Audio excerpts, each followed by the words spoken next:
I'm very happy to be here, having known the work that Funding the Commons does, and very excited to take the call. I was asked to talk a little bit about how free jurisdictions can be used and are being used for the development of public goods.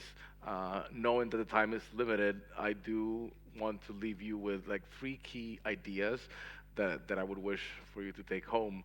One is that law is a public good in itself. The second one is that code is law in the sense that it binds the people that interact together through code, through a smart contract, for example. And the third thing is that free jurisdictions can be used for you to experiment, for you to build whatever public goods or fundraising mechanism you're looking into developing. So this is a bit about my background, which Pamela told you a bit about. I work with Ixia and with Vitalia, and have been 11 years in the special economic zone world and the crypto world. These are some of the institutions that I've collaborated with. And before we start dwelling into what can actually be done and is being done, I just want to get you in the mindset of polycentric law. Polycentric law is the theoretical legal structure that recognizes competition within legal systems.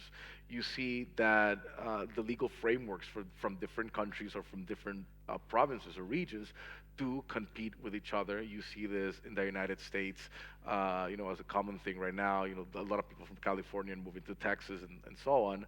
So there is an element of competition within jurisdictions and within the legal frameworks in them.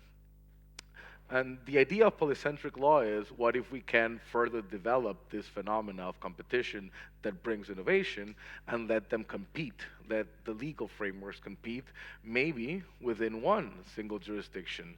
And this would be opposed to monopolistic statutory law, according to which, there is one sole system or provider of law per jurisdiction.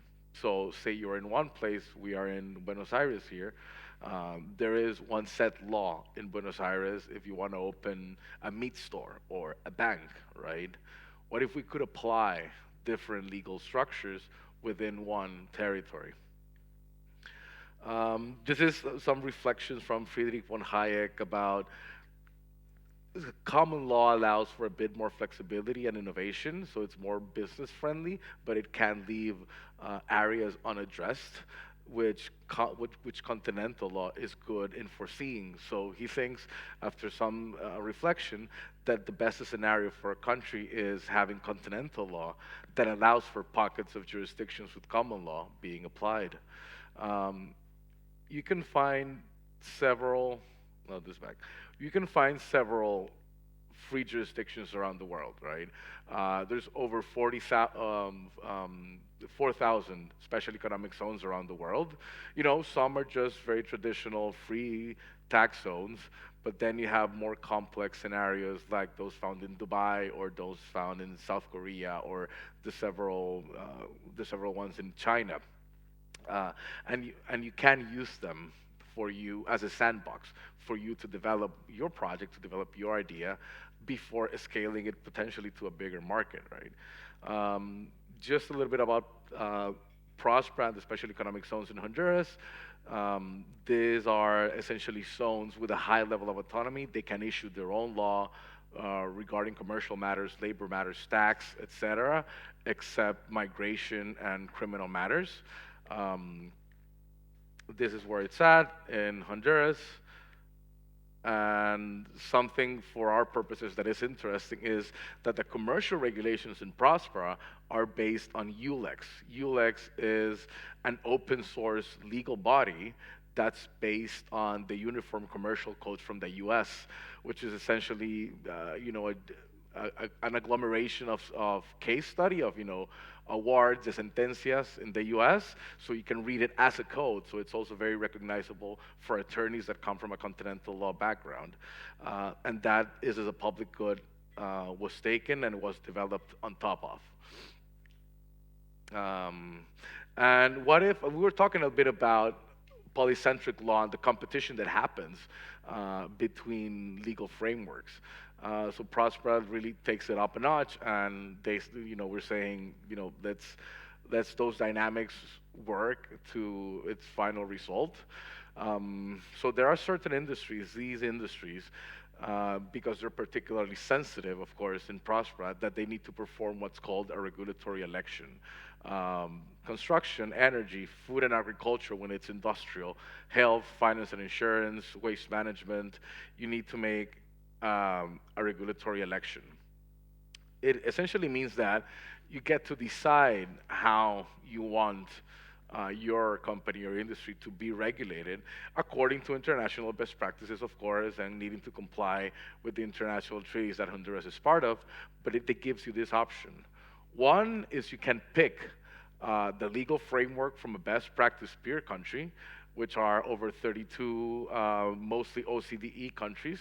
For example, if you want to start a bank in Prospera, you can start it using the law from UK or the law from the state of New York or from Japan. That can be done. The second option is you can develop from scratch an optimal regulation, right? That is, of course, a process that is reviewed by the Prospera Council. They get feedback from experts about it. But if everything goes well, in a couple of months, you could have a new regulation that works for your business, that also protects consumers, and is according to international best practices. And the third approach is no election. You just follow a general common law approach with the commercial code. But you do lose corporate veil. You are much more exposed. That's a risky decision, but it's there. It's available. What I want to get to is that as of now, we have 4 optimal regulations that have been approved in Prospera that are currently being used, and that once approved, they become common goods. In the sense that any other company that may want to use them in the future can directly apply them or could fork them if needed as well. Make little changes to it depending on the specifics of the business. I myself was the lead designer for the Financial Regulation A, which is a banking law, essentially, very much tailored for commercial banks. Then you have a FinTech Regulation A that's for general FinTech practices, payment gateways, crowdfunding, that sort of thing. That one was developed by Deloitte. And then we have 2 medical optimal regulations, which are very different from each other: the Health Services Regulation A and the Medical Innovation Regulation. Those are competing with each other. And we're actually seeing the phenomena of new medical and biotech companies starting out in Prospera, and depending on what they want to achieve, which one of those they select. So it's a very interesting exercise of polycentric law, and that's how we, with time, would go achieving best practices that work for the industry and for the consumers in general. This is the result so far. So Prosper started only back in 2020. According to EY to Ernst & Young, we would be in number 9 of the doing business ranking by the World Bank. We're not higher because we still need to use the power grid from the island of Roatan, which is a bit expensive. And as a comparison, like ordinary regime Honduras is 133. What are we doing aside from that, and what are we doing on chain as well? From Ixion, we're developing with some on-chain, communities. This is very experimental, which is what if we could include a kernel, just a section of commercial regulations on-chain as part of a smart contract, and then have it apply to a general relationship that is first and foremost on-chain. Then there's legal seals development and HATS protocol. How can you use CK technologies for making more complex organizational structures, and working on a network of free jurisdictions? What if they could recognize each other, or at least recognize the certificates of good standing that they issue? So just some of the things that are currently happening and that can be done in free scenarios, sandbox scenarios, with having law as a public good, code as law, and using the benefits of these types of places. Thank you.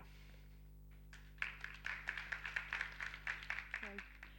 We are going to start with a panel. I will address some questions between two panelists, and I encourage you, if you have some notes about this discussion, you can address now. So I write some question that I think is interesting for you. I will You not have talk the about laws. machete, we call it here in Argentina. Machete. Machete. Well, I have a machete here. So the first question is more is for you. So I want to know more about the inclusion in Toolkit. Is what are some of the most significant challenges you've encountered while implementing blockchain solutions in these communities, and how have you addressed them? From Yes. you are an artist, so how you can go with the people and tell them to use blockchain. Yes, so the blockchain inclusion toolkit, now it's an idea. So it hasn't happened yet. No, it's now we're building it and we are going to implement it next year. We have expertise in implementing the workshops that we have done throughout Latin America. And the first thing that well, many people ask me, okay, how is how is blockchain changing the lives of the people that you meet in these neighborhoods? And well, the reality is blockchain isn't changing the lives of the people in the social in the privileged communities, but we do see, in particular in the workshops that we do, which are education, that we do have like we can have like a clear impact on the people with blockchain, but not with the use of an app in itself, but bringing them to the blockchain ecosystem, okay, and making a community of people who are interested, like in the technology and on what happens, because blockchain, what has the ecosystem itself, it has this, no, Aleph. This is nah, it's awesome. It's very strange. It doesn't happen in many places. So you have like a thriving ecosystem of people, of that really believe in this technology and works. And so there are many projects happening. There is a lot of activity. And so what we try to do is to go to those neighborhoods and show these people that maybe they are very accustomed to do things like around their area, to see, okay, man, here is this big possibility of things that is happening, that you don't even have to be like a dev or a programmer or anything. Maybe you want to know, you want to be an influencer. Well, okay, this is a nice industry to be an influencer. If you want to be a community management. So there are lots of things that you can do inside this ecosystem, which are appealing, I would say, to young people. So the main impact in blockchain, it's not, or right now, it's not the technology in itself, but the ecosystem itself. Maybe in the toolkit, when we start doing other things, we'll have like particular things with the digital identity. We will have like the microcredits applications, and that will have like, okay, some actual tech. We can have like technology of blockchain technology on our community to see, okay, which are the different things they do in our community, more follow-up technology, okay, like which is the activities they are doing in our community, different quests, how they receive their, they have quests and rewards, like learn to earn things, and there you have technology. But I think like the main thing is like the community in itself. Thank you so much. And also thinking about public goods. I want to know more about cities. So you mentioned the importance of development of these cities to jobs, to obtain jobs in autonomous cities. So what are the primary challenges in establishing and maintaining these zones? Particularly focus on ensure that they remain autonomous while they need to follow the rules of the system, the laws, the national laws of the place. Yeah. Um, so there's again there's over 4,000 special economic zones around the world, and each of them responds to particular scenarios and local conditions, right? And anyone that would be developed for the future would need to take into consideration the local culture, the local institutions of where it would be located. I think uh, the biggest strength that they have brought in for a Latin American context and even a sub-Saharan African context where I've also been involved is that you can create areas of legal stability.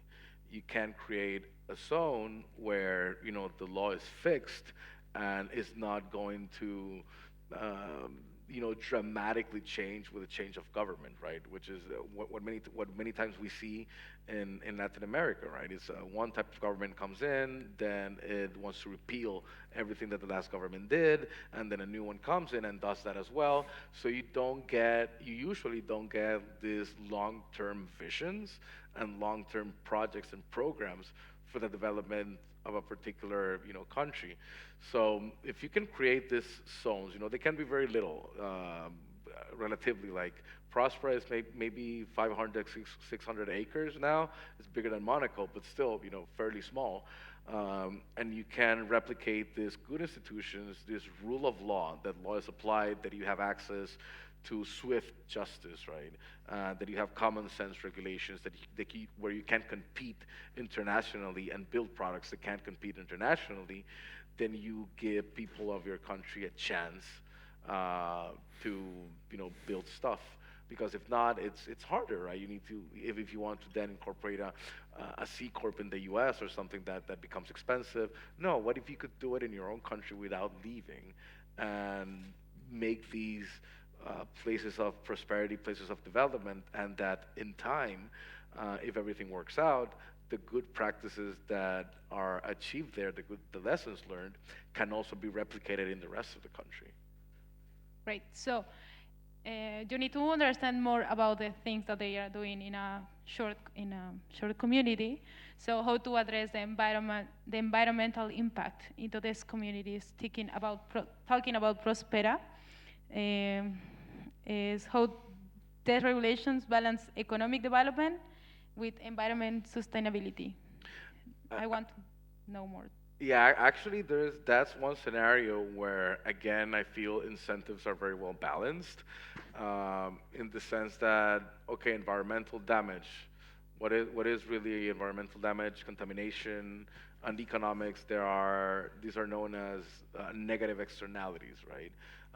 Externalities are any result, any effect that was unintended from your activity, say from your economic activity. Say you have a manufacturing plant for, I don't know, for pig's feet, and the plant is working well, but there's a strong stench, there's a strong odor that people don't like, and the people in the neighboring communities don't like. So that's a negative externality. In the same way, if you have a big factory and there is waste management that goes into the river, that's a negative externality. So generally speaking, there's three ways how you can deal with negative externalities. One is either you tax it with the idea of disincentivizing it. Second, you regulate it, right? You create process, procedures. People need to get licenses. If they don't comply with the licenses, they get fined. And these are great. These are the standards in our countries. But if you look at them from an economic standpoint, they allow you to contaminate as long as you are willing to pay the fines and you can afford the attorneys and the accountants and everything, right? So one is taxing, second is regulating, and the third way to deal with negative externalities is you appropriately define the property rights that are being affected by the negative externality, and then you make it very easy for the people to be affected to request, demand in court for that activity to stop. So in Prospera, there is an accelerated procedure for environmental matters, which would order a company that's doing wrong to stop their activities. And also you have the insurer in the background, right? Okay, so in that way, the people that live around it's participate actively in those regulations. It's not only like the city itself, if Anybody can also sue the anyone. yeah, exactly. Yeah. Okay, Like, great. like the So- Wild West. sorry, I don't know how to mix those pláticas, those talks. Sorry, oh my God.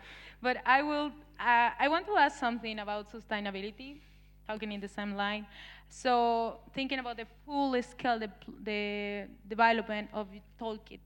Yes. How do you plan to ensure the sustainability and scalability of your initiative? And thinking about these regions with various levels of infrastructure and digital legacy. It's a good question.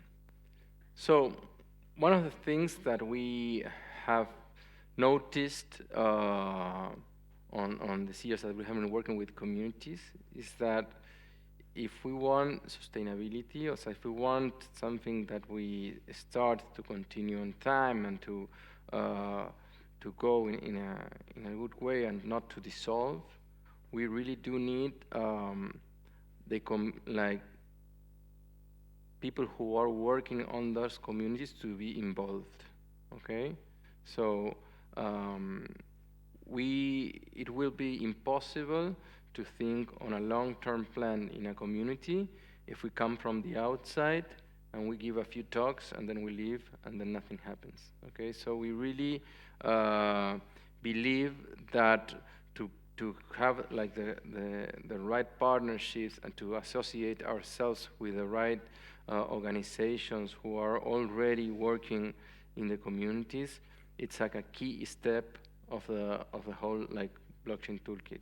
And that's the community empowerment thing that it's one of the key aspects of the toolkit, because otherwise it's something that it like goes on the wind, that you have like a particular micro impact, let's say that you give a workshop or you give one microcredit, but if you to have impact, you have to like, you won't have impact like one shot. To have actual impact on people's lives, you need something that is like goes sorry, it's something that goes over time, let's say, no? So I think that's like the key aspect, so to find out the right partners, okay, to whom to associate and to work with them. And also something that is really important is that so we made this toolkit, we thought about it, we do have contact with vulnerable communities. It's not that we are like living like in a realistic world and thinking about it, but once we go to a particular community, we will have to test all the ideas we have and see if they are right or wrong, no? Maybe we see that we go to a community with an idea in our head that this would be the best for that community, and then we realize that instead of doing that in this particular community, we need to change it a little bit and do it another way. So to have like an actual input of the needs of the communities it's important too. And it's all interrelated, no? Because those inputs of the community, you will gain them by this organization who is already working with the people, no? So I think those are a couple of things about. So I don't know if I answered your question or I no, answered yeah, it. yeah. I think my next question is more related with the things that you said. And one of this financial inclusion and Yes. how the society joined to talk it is with microcredits that you talk about. So I want to know how do you see the role of these microcredits involving in the broader context Yes. of the financial inclusion, and what are the risks if you use that in the community? Yes, I think microcredits are a great idea.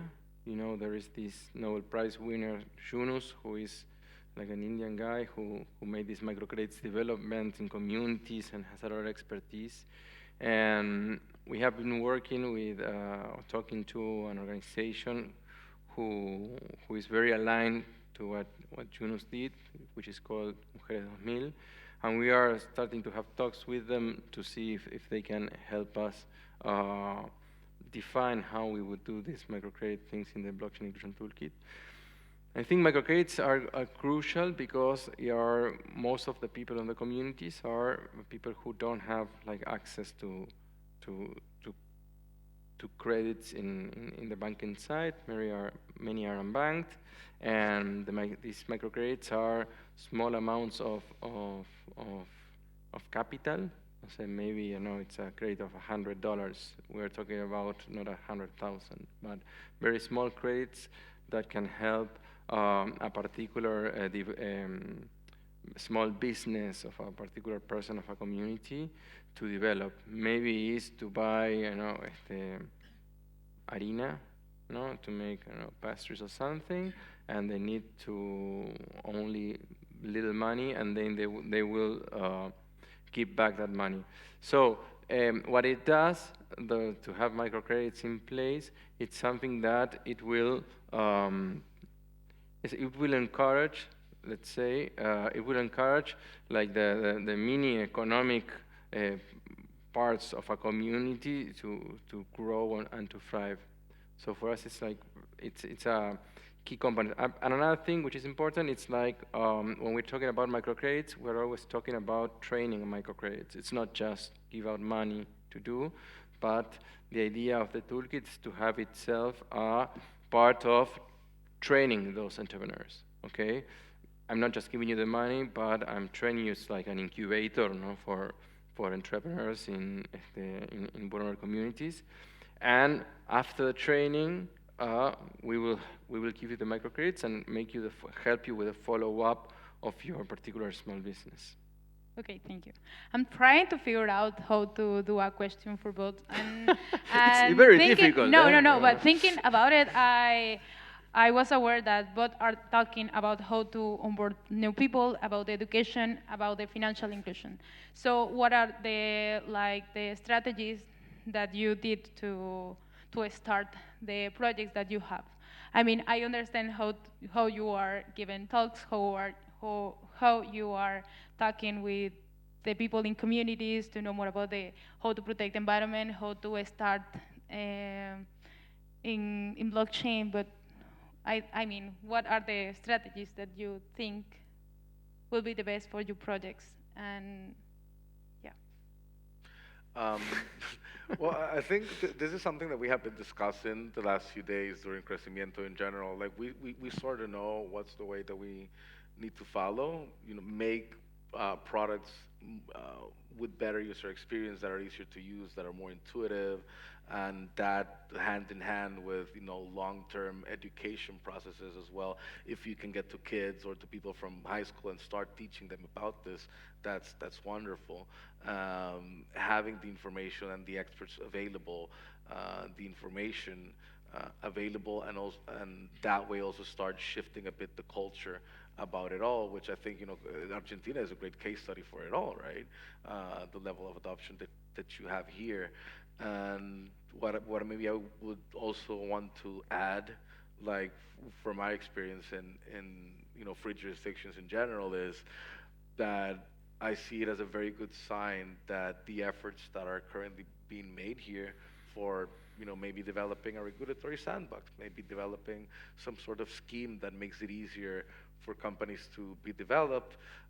What I see as a very healthy sign is that it's being done very openly, because that legitimizes the project. You include the local communities, the local organizations, and you build it together, which I've seen that other places have wanted to do it, more quietly with the government, maybe because they think that they will get it done easier, faster.